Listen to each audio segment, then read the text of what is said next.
Jimmy Briggs. We're gonna have a talk back momentarily. I'll invite Sabah, Damon, and Rashad up front with me. Sabah and Rashad.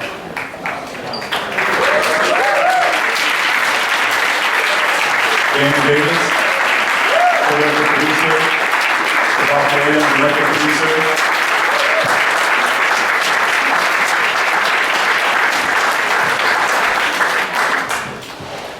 Rashad Robinson, Executive Director of Color Change. First of all, just some business. First, and I'll say it, I'm sure Damon and Sabah will say it as well, but this is so incredible, it's beautiful.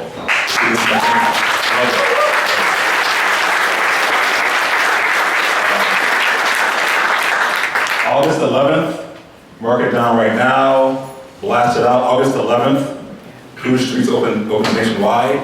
We have to turn out. That first weekend, then the next weekend, then the next weekend. That first weekend matters. You keep it in theaters. August 11th opens nationally. So please, visit the website, pass it on, spread the word. August 11th. You saw it tonight, see it again.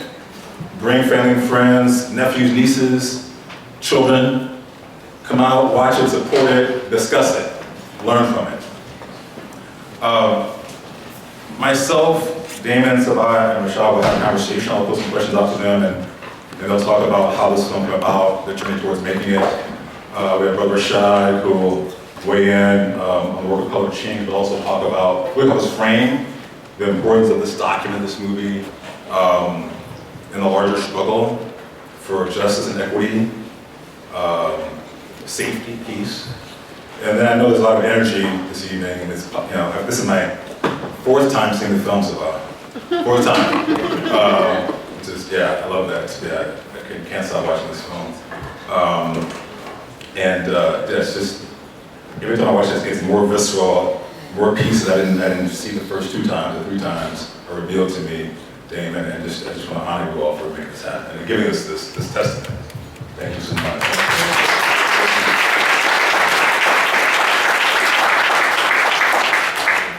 The first question, this is for Sabah, Damon. If you just kind of briefly walk us through how Cruise Streets came about, what was the impetus, how did it start? This was a very, very organic process. We definitely didn't say, oh, look, the situation, let's make a documentary. That's what did not happen. I was pre-med and I was working in New York City doing AmeriCorps, making very little money, and going on social media, seeing all the things that were happening in the world. I was a year out of college, so I'm kind of getting awakened or reawakened to life outside of this bubble. And I found myself very frustrated by things that were going on across the US, what's happening in Palestine, all these different situations across the globe, and just the sense of powerlessness. So when Mike Brown was killed and I saw people come out into the streets, I thought, how can I use my skills to help somehow? And I felt like the way that I could help was to introduce a different perspective into the conversation. So originally I wanted to go there and find grounds for a public health study to say that people and police facing off every single day was going to have a long-term traumatic effect on the community. So I went there with the guys on a community service trip with our DP Lucas, and we did voting registration and food drives by day, and then by night we would go down to the protest. And I had these pamphlets that I had printed up with all these questions. Are you feeling irritable, anxious, depressed? And so as we got there, we realized, of course, this is not the environment to conduct this kind of research. So put the pamphlets back in the trunk, and we just started rolling and asking questions. And we knew from the beginning that we really wanted to collaborate with someone from the community. And so we would ask anybody who would listen, you want to be a part of this, want to work with us? And Damon's name came up over and over. He was just completely respected. So about 3 months in, we went to an exhibit that he was putting on at one of the museums in St. Louis, and from then on, we've just been working together. Yeah, it kind of came to me because I'm from there. It's what it's going to and I remember, in my mind, the same way Sabah said, like I had to use the skills that I had to get in the mix, and so I remember the first day when Michael Brown was actually killed. I was teaching kids at this art expo, and I was a town over. And one of my friends who was also teaching at the thing, he said, that the kids just got shot first and people are gathering. And that was before the word protest was being used. That was before all of that. You know what I mean? So it was just like, it was, nobody really understood what was about to occur. And I remember, I didn't get out there until like the third day. And when I got out there, I just saw that the things was completely different from what the news was saying about people and how they was interacting. So I went out there and I never went back in. And I used everything I had to just try to help. And I was an artist. That's what I did as a profession. And that's what I did with movement. I made the posters, I did the flyers, I helped throw the shows. I used whatever I had. And like I said, I was curating the show about the first 2 weeks of the protest. And they came and I met them. And we continued. She used courtship, the word courtship, and one another. Stalkership. Exactly. We just kept rapping, and the more and more we got to know each other, we had a lot of similar background, a lot of similar.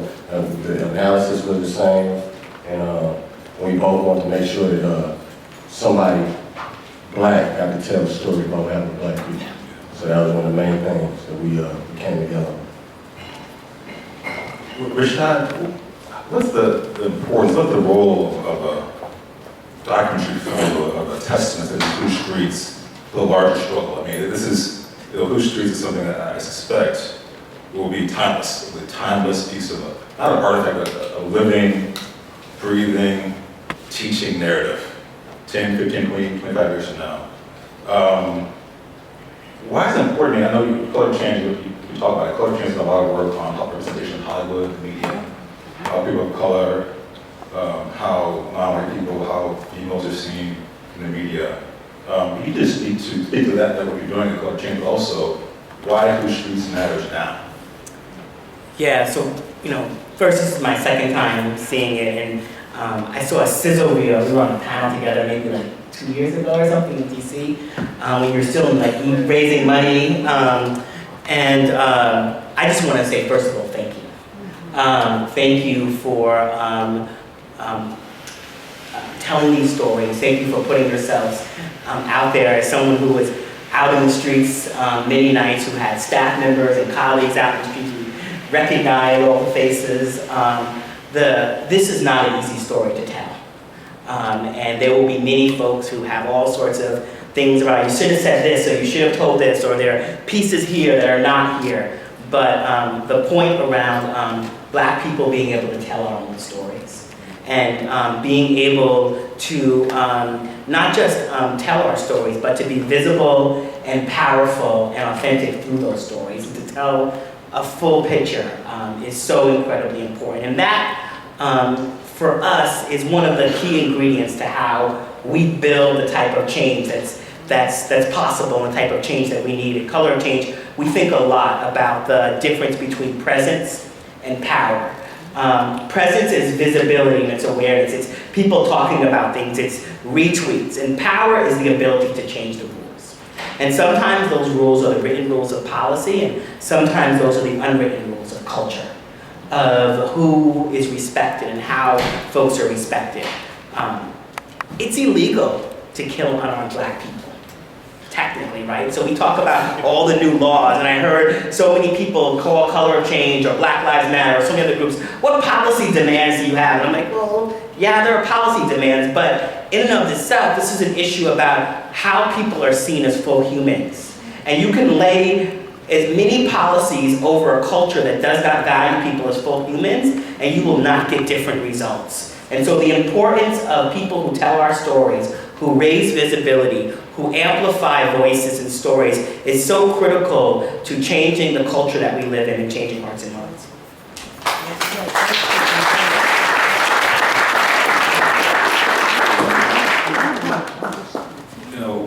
Before the film, I mean, as Beth said previously, both Damon and I are from the St. Louis area, and just speaking for myself, I know Damon has certain emotions too. We talk about it in St. Louis over lunch and dinner.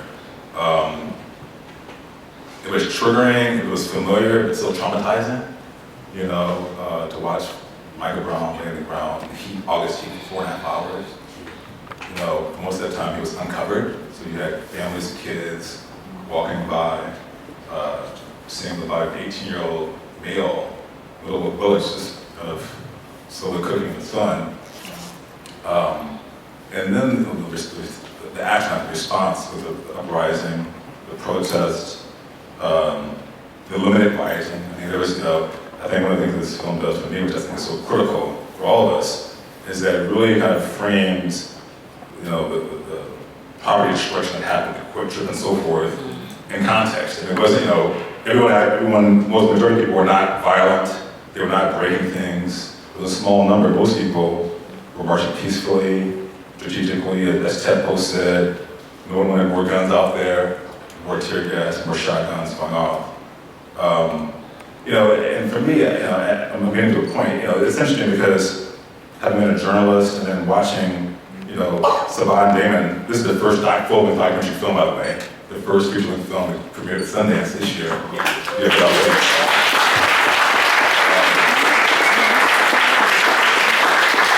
Sundance premiere, I mean, national release with Magnolia. You know, I've said to me 4 times, it seems eerily familiar. Saban's from Los Angeles originally. And one of my first stories as a journalist was covering the LA riots in '92.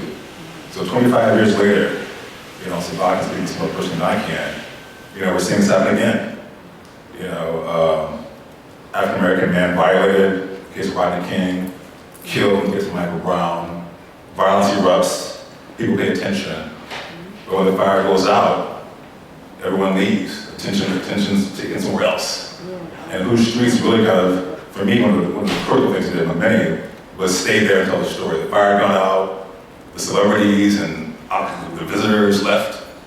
Saban Damon stayed, told the story that had to be told, the aftermath, what happened after the protests and uprisings.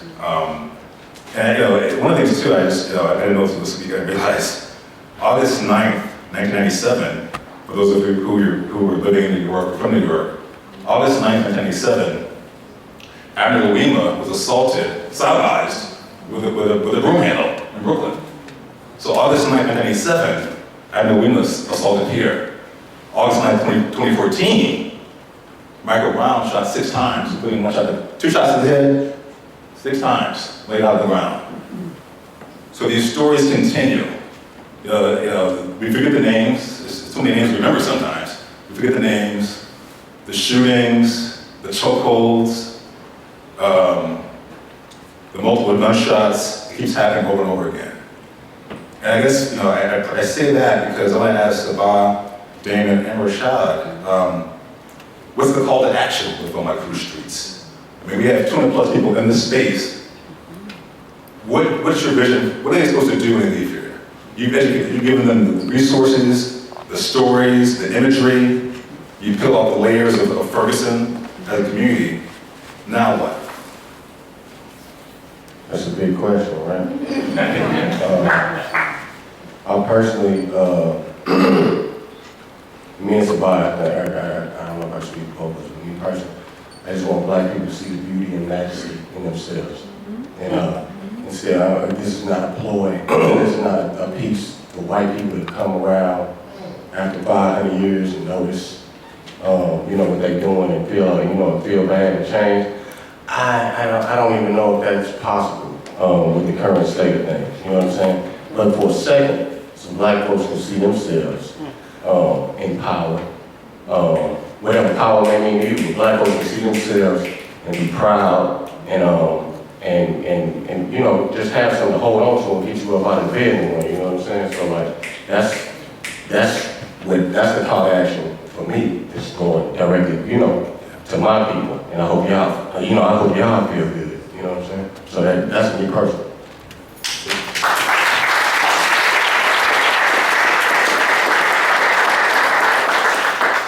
I have mixed feelings about this question because on the one hand, it's such a privilege to be able to share the space with all of you, and of course we've made this movie, which was definitely no easy task and took a lot of really talented people. And at the same time, you know, if you asked me how to make a documentary, I could give you a set of steps. But as far as how to live your life and how to respond to this, I think that answer is going to be different for each person. It's going to depend on where you stand, what your circle of influence is, what your concerns and your passions are. And so all I can say, this is something that's been on my mind lately, is stop seeking comfort. Like, it's not that, that pursuit that of getting more comfortable, getting peace of mind is probably not for us in this lifetime, unfortunately. And I know that sounds cynical, and I don't mean don't have joy, don't live abundantly. I think live very passionately, but just know that comfort and contentment, it might not be here for us. There may not be an easy way. There may not be, smoothness in the future for us, especially not with the direction that the climate is going. Like, we have a whole lot that we have to reckon with, and I think a lot of times we use whether or not it feels okay, whether or not we feel good in the moment, as like a meter of whether or not things are working. And so I'm just, advocating to everyone, move toward the discomfort, move out of your comfort zone. Know that, if you don't feel all right about the way things are, that's natural, because there's so many people who can't feel all right. And until we can all feel comfortable, none of us should be trying to feel comfortable.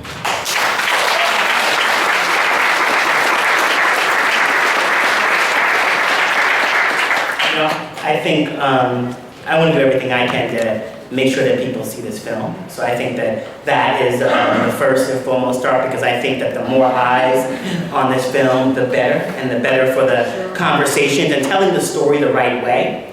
And one of the things I really thought about as I was like watching familiar faces, some who I'm still in contact with, some who I only see on social media, is that what was different about what happened in Ferguson, and as someone who leads an organization, is oftentimes responding to these moments and trying to help people oftentimes who are not living in that area make sense of it and figure out what they can do, how they can move their energy politically, who they can make demands on. I thought about a couple of things. First, it does go back to that presence to power frame. And it goes back to, as I was watching Jay Nixon, a Democrat that could not have been elected without black people's votes. That could not have been elected without good liberals' votes in Missouri. Not feel any need to respond to what was happening on the ground.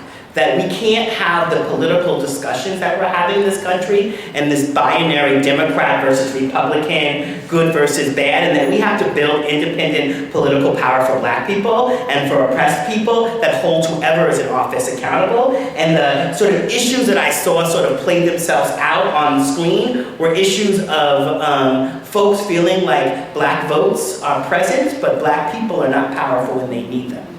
The second thing I thought about was how much this movement has actually produced some real results as well.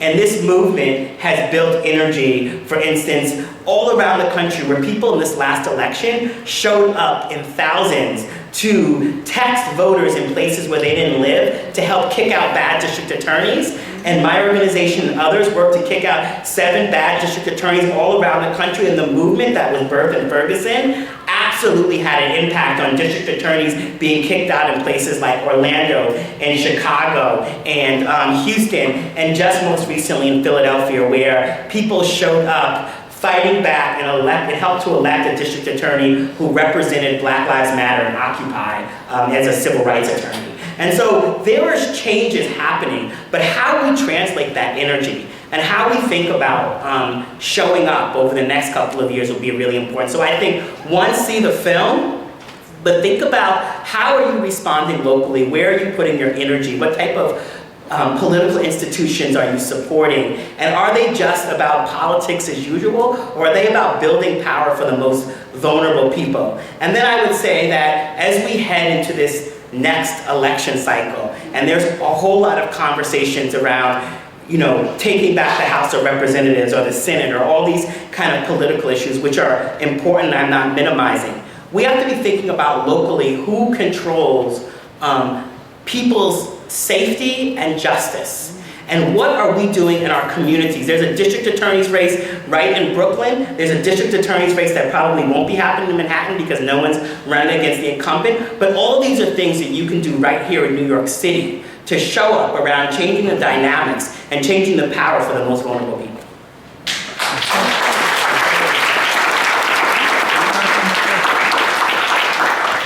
One last question primarily for Savon and also for Rashad as well. Then we'll open up and feel the energy if you want to ask a question. the response.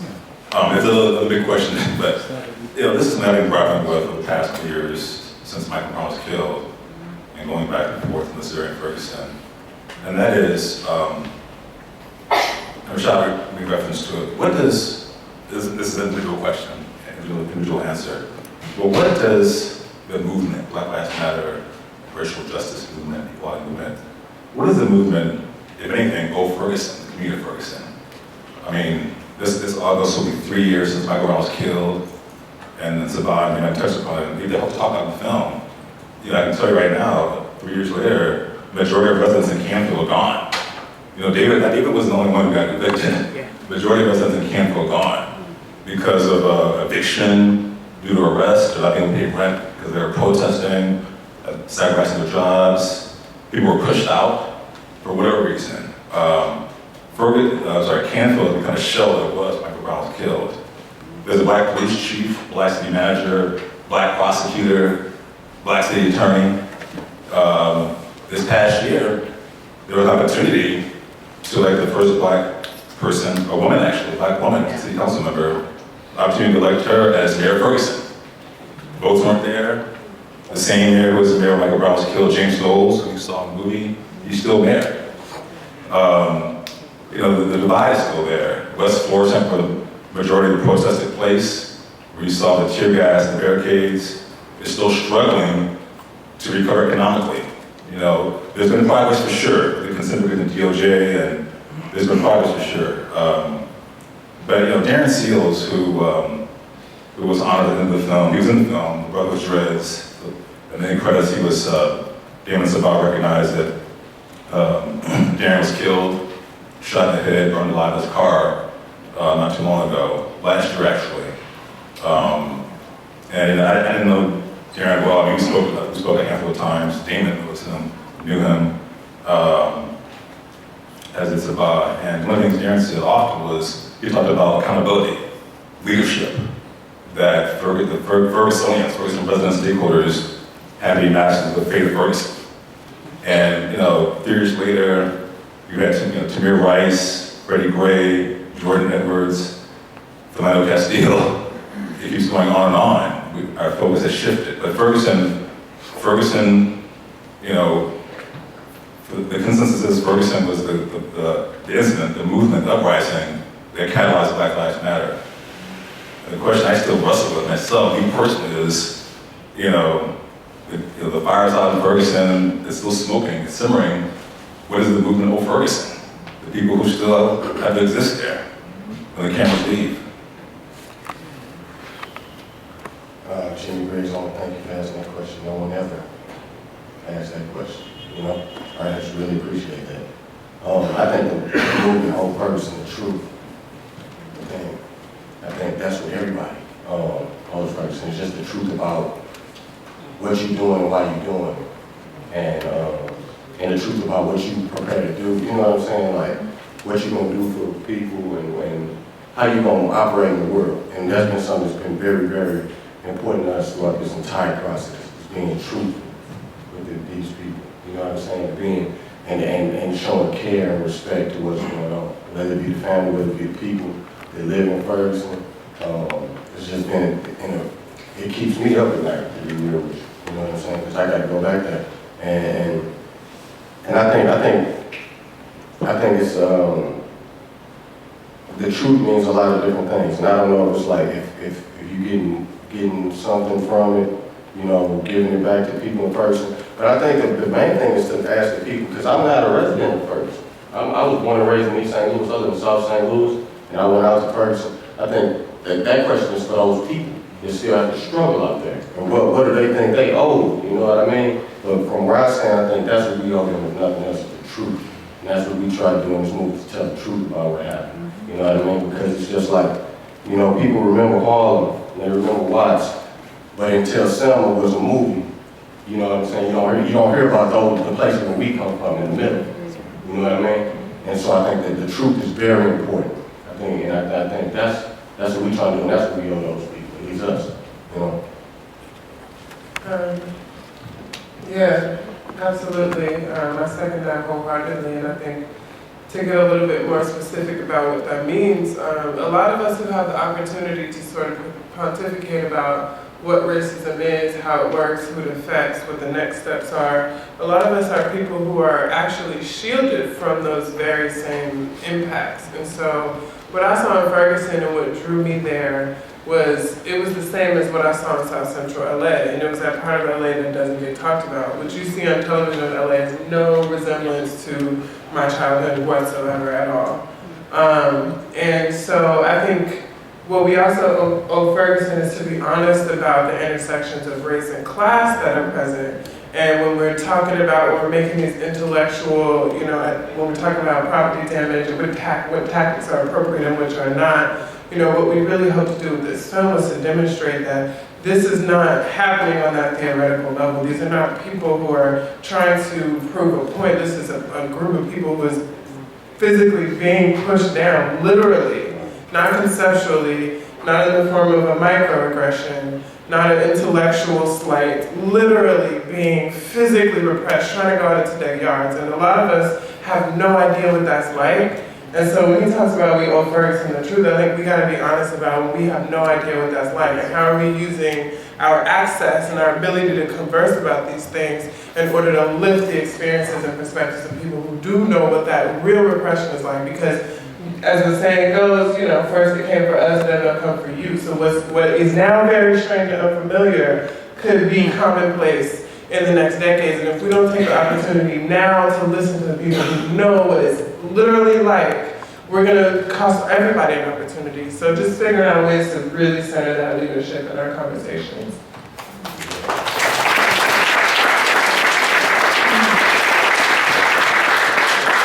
Let's open it up. I mean, just raise your hands and beg to help with figuring out who's first. Thank you. And please, just questions, no comments. I'm not going to make a speech. It's a question for Jimmy. You said the truth. The names are messed up. So what's your name? Yeah, Rashad. I'm Rashad. Yeah. Sorry. Yeah, it's okay. Yeah. See how media can be misleading. Yeah, it's absolutely. The question follows your first comment, that the dominant culture is such that changes in laws, legislation, etc., have very little impact, basically, unless you change dominant culture. The question is how you change dominant culture. Through grassroots work? So I think changing dominant culture is about building power for the most vulnerable people, and I think that is oftentimes about building the type of power that makes decision makers nervous. I think about the founding of Color of Change, which was 11 years ago. It was similar to Ferguson in that 11 years ago, in the aftermath of the flood that was Hurricane Katrina, Black people were literally on their roofs demanding the government do something, and they were left to die. And so what I'll say about that is that was not an issue. There were a whole bunch of issues that everyone knew about: geographic segregation, generational poverty, the impacts of climate, and criminal justice. But at the heart of it, no one was nervous about disappointing them. The government wasn't nervous, corporations weren't nervous, media wasn't nervous. And so when institutions are not nervous about disappointing your community, when decision makers are not nervous whatsoever, when Jay Nixon is not nervous, then that is not an issue of finding the policy solution. It's magical thinking that we oftentimes have, that we can create the sort of right report that illustrates all the issues without people power and without disruption, and that suddenly someone's gonna read the report and be like, oh, we're gonna fix this 500-year problem. Or that someone's gonna create an app, and that somehow that app is gonna somehow solve the problems of inequality. Or someone's gonna create a nonprofit, and that somehow that nonprofit is gonna, we're not gonna code our way or research our way or nonprofit executive direct our way out of any of these problems. It will be people power and narrative change, and that's sort of what I was saying. This is just a two-part question. The first part is I was curious to know about some of the people that were in the film, so the female couple and the young man who used to walk around with the camera. I just wanted to hear about how they're doing right now. And second part of the question is, there's a portion of the profits going to be going toward, helping out some of the families or going to any charities. Just curious to know how you guys are going to be helping with the profits. Yes, we definitely are going to try to create some sort of fund, similar to one that we actually benefited from when we first started the project, where we'll have an application process available to people in St. Louis who are doing work and, give small micro grants in that way. As far as how people are doing, Brittany was acquitted of all her charges. She's still working as a nurse, which is huge. And David is actually doing some of his own documentary work. He's done some work around Standing Rock and is continuing to travel all around the country, teaching people car wash and filming. Just raise your hand so I can see.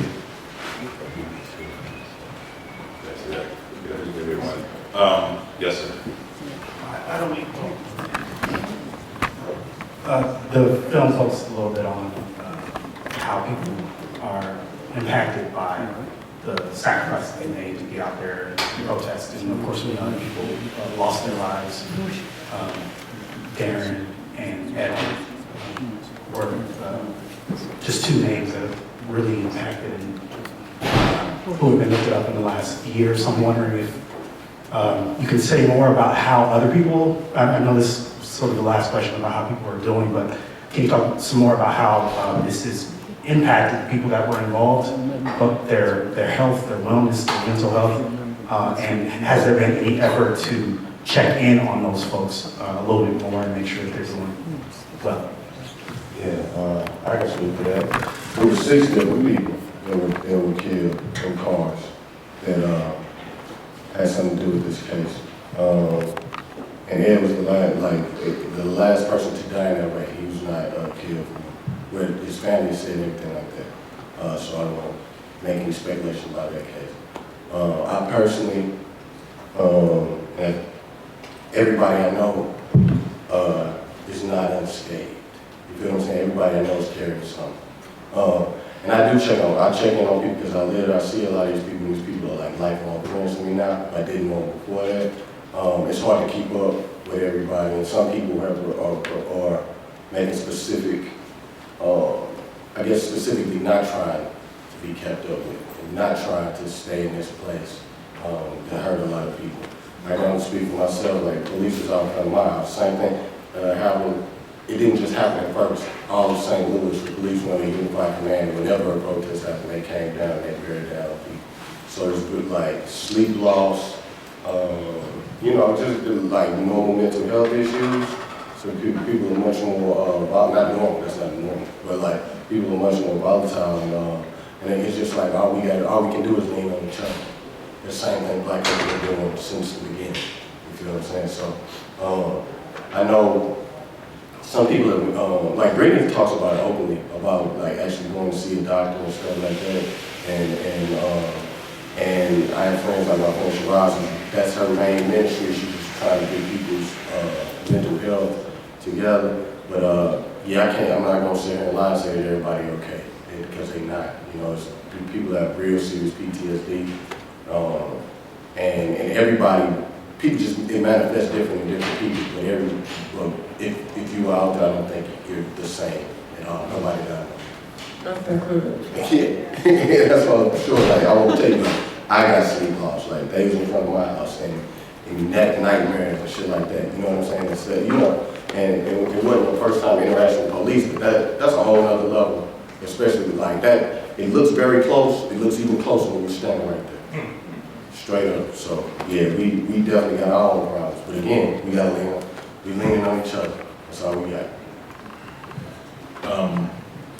We have time. We have a few more questions. I just want to first of all recognize some Aaron Velarde from Vote Run Lead this year. And Vote Run Lead actually, while not formally a part of Black Lives Matter, did go to St. Louis and did help women candidates learn how to run for office and register voters. Just want to honor that. And also we had Relief, Paula in Brooklyn, Louis Tappy from Blackboard Rise is here still. I think, what Dana and Sabah saying is critical, the community trauma, individual trauma, but also intersectionality. Quickly, one of the things that stood out for me, this recent viewing is the gender lens. We saw at the beginning of the film when David is kind of like getting this little boy to toughen up, fight me. And the little boy wants to hug him. And for me, that was just so indicative of how people of color feel. You have to like drum out that sensitivity, that softness, that love. He wanted his son to be a warrior, a fighter, not come hug him. And I think I just want to thank you, Savannah, for including that, because we don't talk about that enough, the movement among people of color. So we have the brother over here in the beard with the glasses, and then back here in the middle, and then over there, Louis over there. Okay. Give him the mic. Give him the mic. Okay. All right. So I have one of these hard how questions. So I really appreciated the theme in the movie of young people, especially the young kids being involved, and the focus on this idea of raising up a generation, right? Which is a theme in the Declaration of Independence, which I appreciate it as well. How do we do that? How do we retool our institutions, our social institutions, our political institutions, as was mentioned? I mean, Cornell Brooks is up there doing his preacher thing, and I appreciate Cornell Brooks, but he stepped down, right? And then NAACP is retooling, right? So how do we, the generation right now that is becoming sort of positionally powerful, how do we retool these institutions? That's a great question, innovative question. I'm going to start because I'm sure Rashad probably has something much more brilliant than I just don't want to follow that act, but I heard a question earlier about the dominant culture and how do we shift the dominant culture. And I think that what really has to happen is we have to abandon the idea of dominant culture, because violence will always be the extreme expression of dominance. So figuring out what that means, that's a whole different practice. I think I was in London and I was noticing how deeply ingrained some things are. Some little kids walked by me and they were speaking in their, not accents because I'm in London, but I was just struck by how smart I felt like they must be for just how they're, speaking their regular language. But, I say that to say how deeply ingrained our ideas about one another are. And those are the ideas that are at the root of all of this. And so if we really want to see holistic change, it's going to start with understanding our impulse in the moment. It's going to be something much more holistic, much more psychological. This is much less of a legislative problem than it really seems, and much more of a psychology of how can you stand in front of someone who is also human and do the types of things that have played out. And we talk a lot about the trauma that happens on Black bodies as a result of being victims of oppression. We don't talk about the fact that what does it do to you to see yourself as separate from, X, Y, and Z person, and to think that certain acts are justified on your own behalf. How does that warp your spirit and your humanity? Those are the kind of conversations I think have to happen in the long term, even while we're building politics on a local level and fighting for the physical safety of our communities and our food and our health and all that. Yeah. I guess what I would say was, first of all, that was a very generous showing of how you showed that the church service, because I was in the room and you were too, Gina, and Gina Belafonte of Sankofa.org,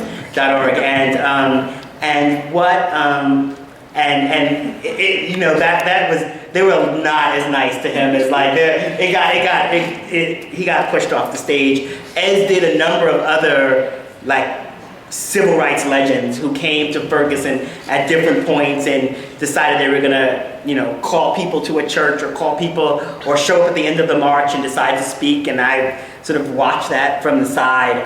I don't think we always have to retool institutions. Sometimes things need to die. And I'm not saying that about any specific institution is someone who grew up in some of these institutions and benefited from them, but I think that we spend too much time trying to hold tight to some sort of tradition or legacy instead of creating what we need in the moment and building the type of institutions and the type of advocacy that serves us. And I think when they don't serve us anymore, we have to build new things.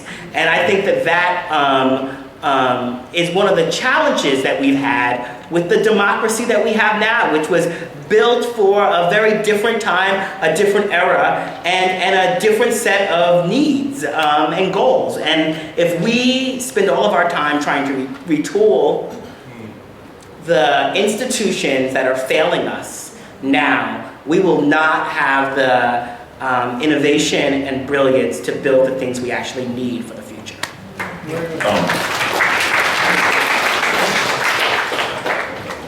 My question was answered already. I just wanted to say that I was really struck by the scene where you have Brittany getting her anti-depressant medicine, and I guess my question is just more about like the invisible psychological trauma that we go through, and what it means to constantly be bombarded with images of violence against Black bodies on social media or museum biennials, and just wanted to get all of your thoughts on that, but that was already addressed, so if there's anything else you want to say, and Sabah, if you had the chance to go back to Ferguson and try to do the work you originally wanted to do, what that's been like? Yeah, no, I haven't gotten a chance to get back into that particular work of investigating the trauma on a clinical level. This has been a nonstop process. And I think I've found a bit more of what my lane is professionally, and I feel like as a storyteller I can bring a lot more to the world. But I do believe, from observing, I have been back as a person and I'm still in touch with other people. And I do believe that my hypothesis was right. I do believe that there has been a long-term traumatic effect. I do believe that people are suffering from, what happens when you go into flight or fight mode for that long. And that's the psychological thing that happens to Black people. When you see somebody that looks like you are living vicariously that experience. You are Philando Castile's partner. You are that little girl in the car. You are all of those people, and it takes a toll on you. It takes a toll on your psyche. I think there was some internet meme that came up, and it was like, I need to call in Black today. But we know that that's a real thing. We know that there are days when it's just hard to even move your body because of the level of trauma. So I think it's really, really important for us to be honest about that. And one of the reasons that scene was so important to me is because I felt like it's critical to be honest about the fact that we're human. We're not indestructible. We're not advocating some kind of superhero stance where you just take all of this on and expect there not to be any consequences. No, this is a deep, deep sacrifice that it takes in order to try to fight this, or even just survive it, let alone fight it. And that is something that I would like to get back into, at least figuring out ways to bring some kind of support and some kind of healing conversation spaces, whatever the case may be. I'm sorry. No, I was just gonna say, I agree, and I hope that this movie makes that space. A lot of these people, I'm excited for August 11th when I get home. It's gonna put a bunch of people in the room that don't even talk to each other. And hopefully for a second, they remember where we was at, So I hope this movie gives room to have some kind of healing, or some kind of reconnection,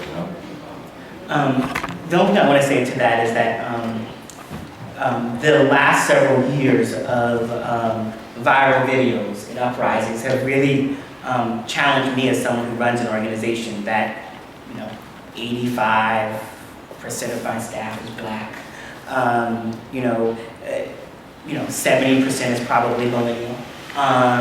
And people are seeing folks that look like them killed and then coming to work and having to build a response for other people to respond, and having to do it in real time and quickly, and having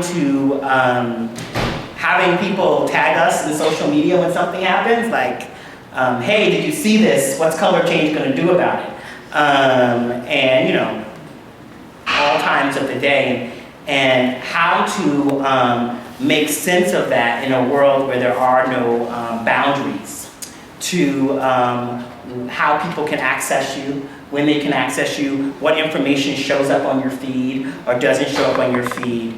And so the real-time impacts of people who are just experiencing this every day, and then to have people who showed up for a job, a career, a passion and a vision that has changed very drastically just in a couple of years in terms of what people expect out of folks in this sort of moment that we're in, and trying to figure out how to do that effectively. And that's been both a sort of a deep learning for me, and no like answers or theories, but just to say that it's an ongoing thing that I think folks are going to have to increasingly be sensitive to as we continue to be hit and desensitized with more and more information that should shock us and should make us angry and may not anymore.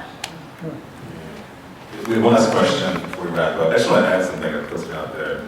We should have done earlier. Kind of a response to Bigger Simmer Shot, which I agree with a lot of person previously. Now, for me personally, maybe because I'm not a millennial, my boss wasn't there, but that age group. But you know, one of the things that I was not there when Cornell Brooks was pushed off the stage, was documenting the film. One thing that I think we have to be careful about, those of us who are in the movement or supporting the movement or want to bear witness to the movement, is also recognizing and holding and honoring history, honoring the past. Because I feel like I remember growing up, one of my best friends, the pastor in St. Louis. And I know through him, I know how the clergy by and large failed. They failed St. Louis, they failed Ferguson. They weren't there, they weren't protecting people, they weren't ministering to people, they needed it, they were being tear gassed and beaten. So I know that happened, that failure happened. It wasn't just the clergy, it was national mainline institutions as well. But I think one of the things we have to recognize, and I'm not saying you disagree with that, but I think we have to recognize as viewers of Push Streets and people who care about these issues, is that there are lessons to be drawn from what the clergy had to offer in the 60s and 70s and 50s. There are lessons to be drawn from what the Panthers did in the 70s and 60s. I think and Ted Post said it in the film, this is not your daddy's revolution. I would posit that it's not our daddy's revolution, but it's a chapter in the struggle. And the struggle was Black Panthers, the struggle was, the Pullman Porters, the struggle was, Black Panther Freedom Party of Mississippi. That's all part of the journey, And I think, one of the things this film, I think, does, again, is just so important, is capture that history and hold it for the generation behind us. When we're gone, they can look at Push Streets and say, okay, this is what it was in 2014, in the 2010s. How can we take those lessons, those mistakes, and move it forward? Louis, last question. In the film, there is that poignant part where the folks start chanting, let the young people speak.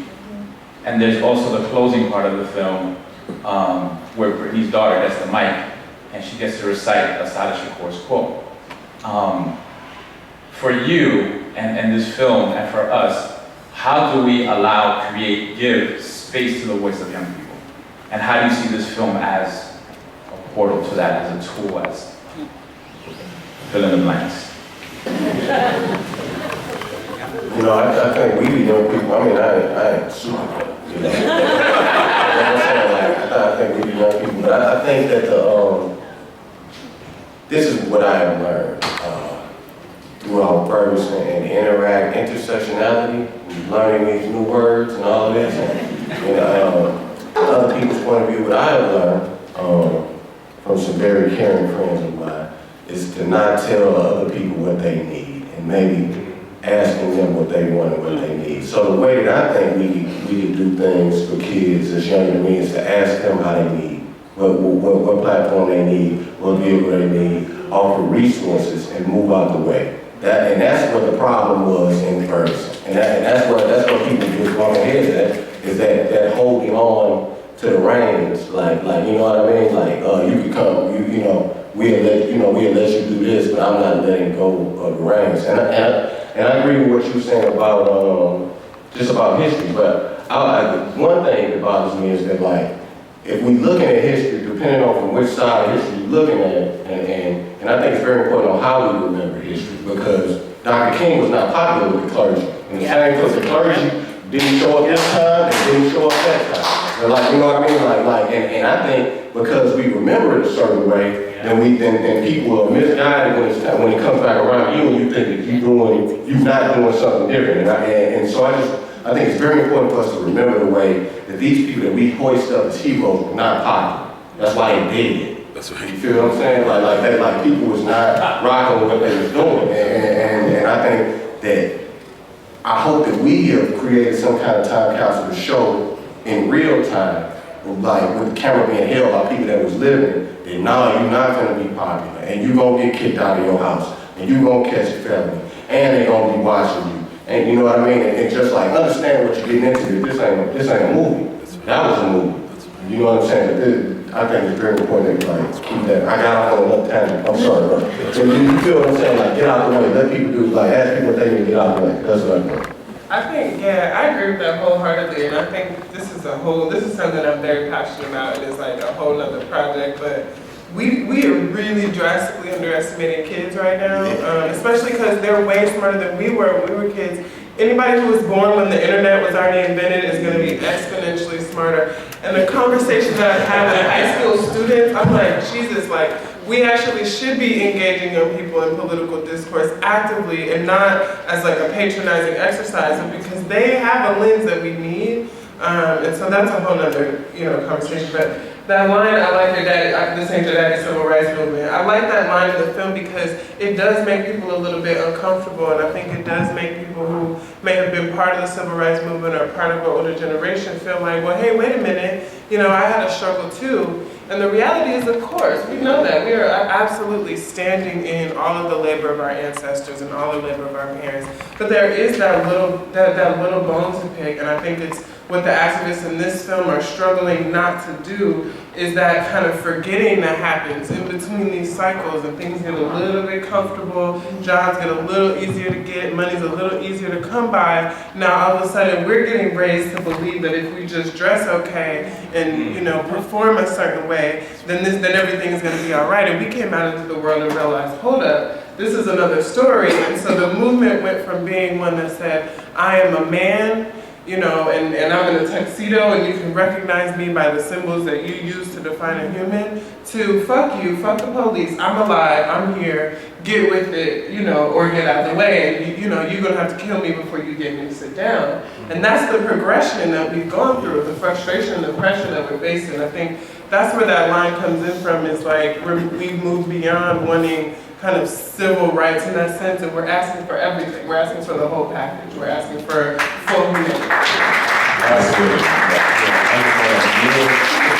I just want to amend one thing that I got a call this morning about people think we diss the clergy in the movie and shit like that. So I want to make sure that I say that it wasn't like in a complete absence. Like it was people like Reverend Sekou, Starsky, Nita, like them people, they did come out there. You know what I'm saying? And there were elders there, and I just want to say that for myself because I actually got caught early about that. So it's not a complete diss, but I was like, it ain't a popular stance to get out there and put your body and your heart on the line, and that's the reason why we hoist these that's why people are heroes, because they do what everybody else can't do. You know what I'm saying? We'll close it there. Thank you so much for coming out.